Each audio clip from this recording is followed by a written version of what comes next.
Welcome to Talking Heads of Noosa, to the Campbells, Ryan and Stuart.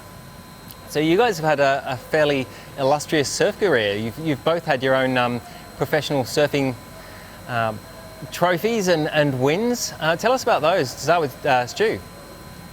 And mine was in the mid-70s, sort of early mid-70s.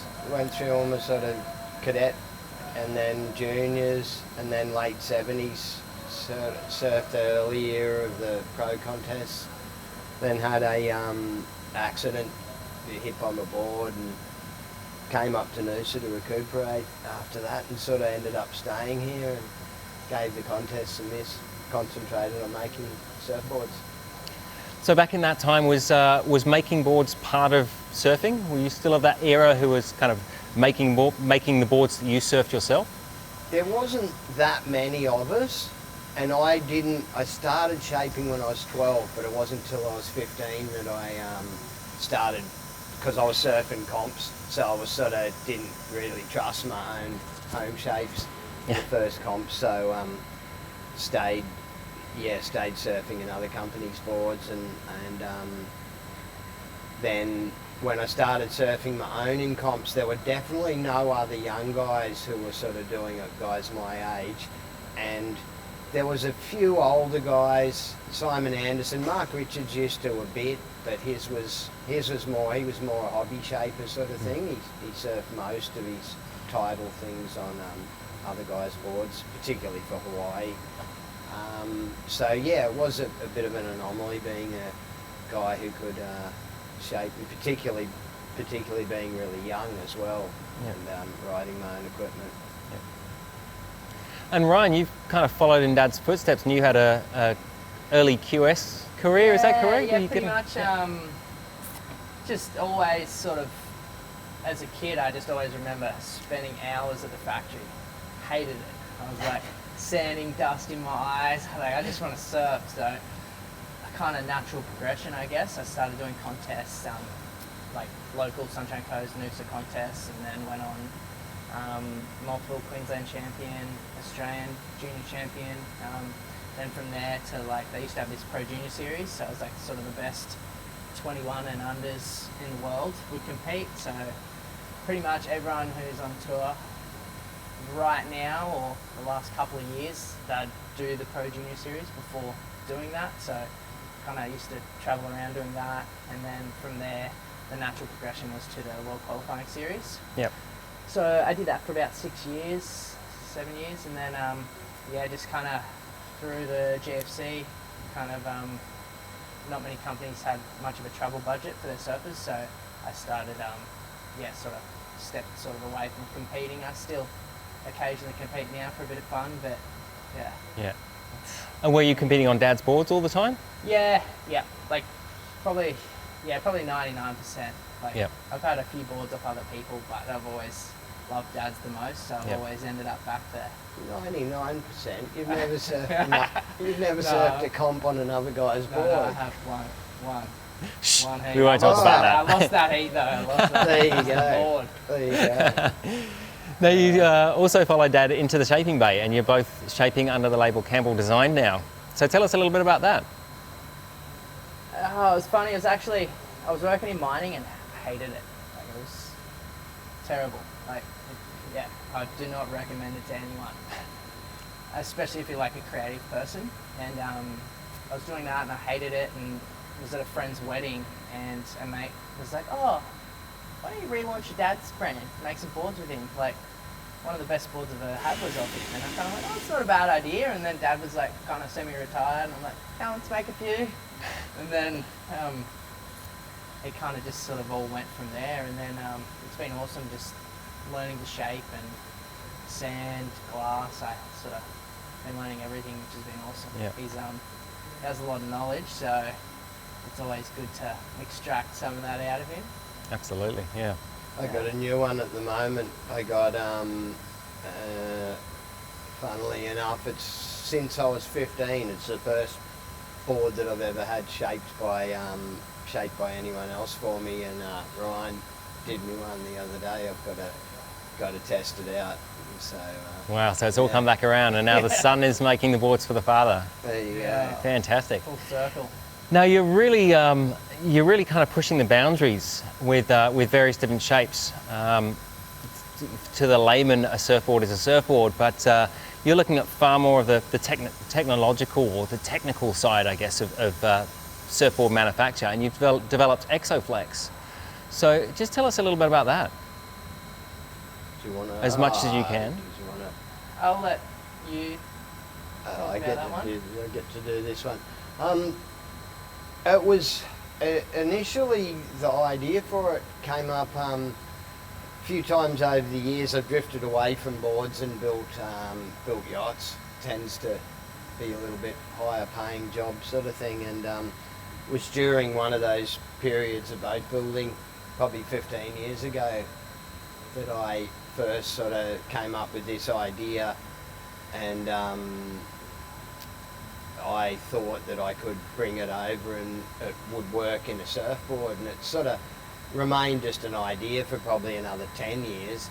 And then I did some distance ocean racing paddle sups, and I put that in them, and they seemed to go well. And then was about 4 years ago when I got to do this in the shortboard, you know. So made one for Ryan, and straight up it seemed really good, really sort of quick, and that super quick out of turns and stuff. And I went, oh, you know, make a few more of these. And Ryan fairly extensively tested them, and it was sort of at that point I was going, it's a very simple idea, but I sort of didn't think anyone had really done it before, or it wasn't out there or common knowledge.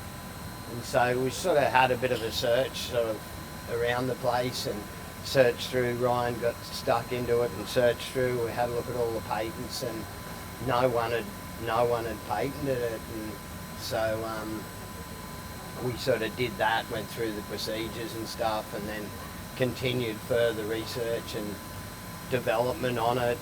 Then released it to some other people and got pretty much rave reviews for it and that. And yeah, that's about how we stand at the moment.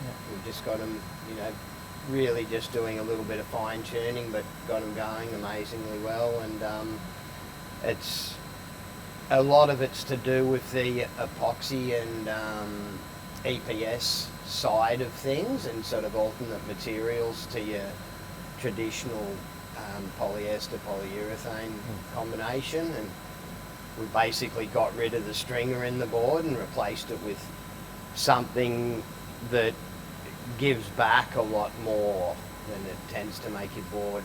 You know, the more you put into it, the more your board will kick back at you. And Yeah, and it's like it's different the than way like it a goes. stringerless board, because it's kind of like, I don't know, they're just relying on the flex properties of the resin and the glass you use. Yeah. Where our like spring, it's kind of, it generates its own momentum. So Yep. every time you push down like through a bottom turn, it sort of like accelerates you up to the lip, and then same when you hit the lip, it accelerates you down. So Yeah.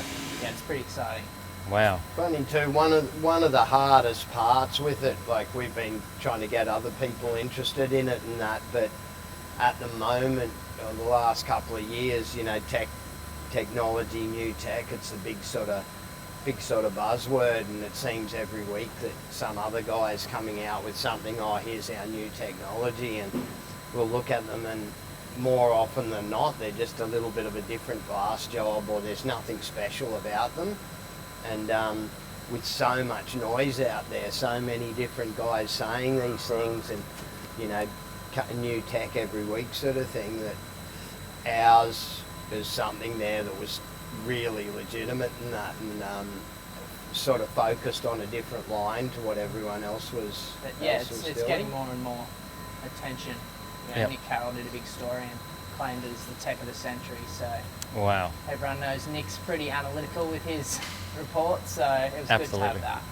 Yeah, fantastic. He did some pretty extensive testing, and it's not limited. It isn't just limited to the EPS epoxy boards. We've made one of Nick's ones was a PU blank and that as well. That was he traditionally wasn't a real fan of the EPS, but he came away from it, yeah, pretty impressed with both boards. But yeah, same thing. It's not just short boards. It works long boards, foils, subs, soft boards. Wow. It's kind of Very exciting. Very broad. Yeah, we look forward to seeing it hitting the shelves. Yeah. Very exciting. So you're very much focused on the shortboard realm. You both come from shortboarding backgrounds, and though it's by far exclusive for your business, and you do make longboards and intermediate boards as well, shortboards have always been more your focus. How have you seen your relationship with the Noosa Festival of Surfing along the years? Because it is first and foremost a longboard event. I've always seen it as a pretty epic gathering. I love the way all the guys, people get there, and old friends and that, and meet up, and you know, and just sort of seeing the sort of stoke and buzz that's around town when it's on, and particularly if there's swell, if there's some waves at first point, it's, you know, it's just creates a lot of happy people. That's been my main thing. Always go down and have a bit of a look at it and see what's going on. Yeah. Yeah, it's always like, you know, I can remember it ever since I was a little kid, and it was always, it goes through like stages, it seems, and it seems like there'll be like a run of like 5-6 years when every festival the waves are pumping. And I remember one time being about 13 and the waves are cooking at first point, and I'm like, damn, the comp's on, but you'd still sneak a few waves through the area and stuff. But over the years, I remember they used to do this part where it was like, they'd get like some of the shortboard champions and some of the longboard champions, and they'd do this like, they'd do a couple of different heats where the shortboarders would ride longboards and vice versa. So it was cool to see everyone, you know, adapt to the different equipment and that. And then when they brought the dogs on, it was always epic to watch the dogs. Everyone loves dogs. So Dogs were big. it was pretty cool. Yeah. And then this year, it looks like it's going to be pretty big as well, and especially changing it to March. May, from March. It'll be pretty cool just to, you know, get different conditions. Hopefully pick up some of that early winter swell. Yeah. Yeah, it's going to be exciting. Now, your involvement this year is rather special. You've created a commemorative board for us. Now, tell us a little bit about that. All right. I did a 9.4 longboard, though, like you said earlier, our focus is generally more a shortboard oriented sort of company. We do everything, and over the years I've shaped like 25,000 boards or something like that, and there's been plenty of them that have been longboards, so I'm no stranger to them. But I just did a nice little, a 9.4 by 23 area pin. It's going to have some really nice artwork on it, super nice glass stuff, and just a little special thing for the festival, its 30th anniversary. Fantastic. Now, it's going to be given away, isn't it? Is that correct?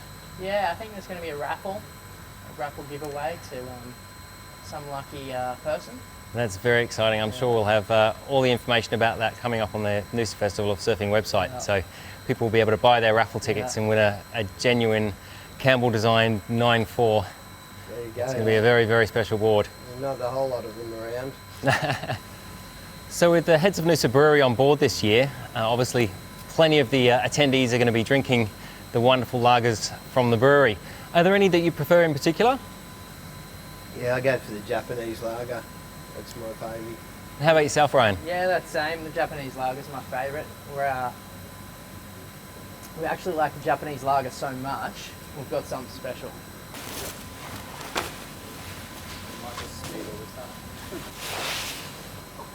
There we go.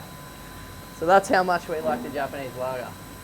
Wow, what a fantastic tribute to a wonderful local brewery and key sponsor of the Noosa Festival of Surfing. Now, I guess the question on everybody's lips is it surfable? 100%. I can't wait to surf it. So you're going to be taking it out yourself? Yeah, I'm going to try it, and one or two of the boys from the brewery is going to have a bit of a run on it too. So. Excellent. Well, I'm sure it's going to go pride of place in the tap room here at the Heads of Noosa Brewery. Thank you very much, the Campbells. No worries. Thanks for having us. Thanks for the inspiration.